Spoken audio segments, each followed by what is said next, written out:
Hi friends, అందరూ బాగున్నారా? నేను బాగున్నాను. ఈరోజు అయితే ఒక మంచి టేస్టీకరమైన బ్రేక్ఫాస్ట్ని అయితే చేసి చూపిస్తాను. చూసేయండి ఈ వీడియోలో. ఇదైతే ఇడ్లీ చేసుకునే దోశ చేసుకునే పిండి. నేను పడ్డు అయితే చేస్తూ ఉన్నాను.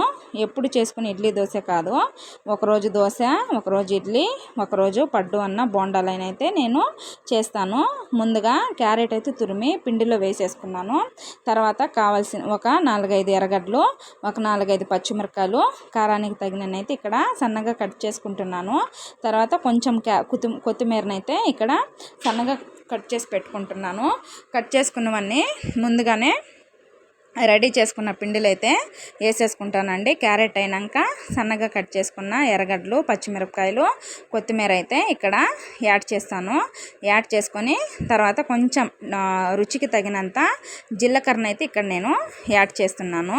జీలకర్ర ఎందుకంటే అరుగుదలకి, గ్యాస్ట్రిక్కి చాలా మంచిది. అట్లాగే అల్లం కూడా ఇక్కడ నేను సన్నగా తీసుకొని యాడ్ చేసుకుంటాను.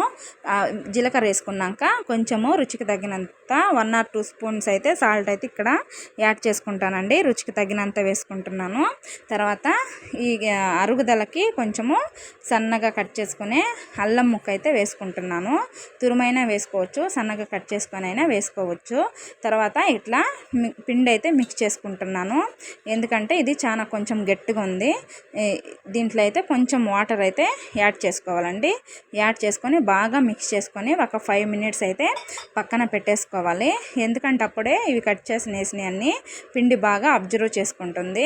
అబ్జర్వ్ చేసుకున్నాక ఒక 10 నిమిషాలు అయినాక నేనైతే ఇక్కడ ప్యాన్ని స్టవ్ వెలిగించేసి ప్యాన్ అయితే పెట్టేసుకుంటున్నాను. ప్యాన్ బాగా కాగినాక దాంట్లో అయితే కొంచెం ఆయిల్ వేసి బాగా అప్లై చేసుకుంటున్నాను. ఇదైతే నాన్ స్టిక్ ప్యాన్ అండి, అతుక్కొని పోతాయి. ఎందుకంటే చాలా ఎక్కువగా యూజ్ చేస్తున్నాను, అందుకని నీట్గా తుడిచేసుకొని ఆయిల్ అయితే ప్రతి ఒక్క దాంట్లో అప్లై చేసుకున్నాను. ఆయిల్ వేసేసుకొని బాగా పెనుము వీడియోలో చూపిస్తున్నట్టు బాగా చూడండి, మీకు కూడా కనిపిస్తుంది, హీట్ అవుతుంది. కలుపుకున్న పిండిని అయితే ఇక్కడ 1 by 1 వేసేసుకుంటున్నాను.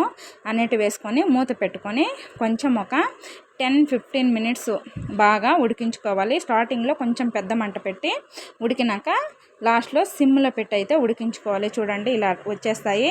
తర్వాత అన్నీ 1 by 1 తిప్పేసుకొని దాన్ని కూడా చిన్న మంట పెట్టి ఒక 5 minutes అలాగే చిన్న మంటలోనే ఉడికించుకుంటే మళ్ళీ సెకండ్ సైడ్ కూడా బాగా ఉడికిపోతాయి. ఇట్లా పడ్డు రెడీ అయినాక ఒక సైడ్ అయితే నేను చట్నీకి అయితే రెడీ చేసుకుంటాను.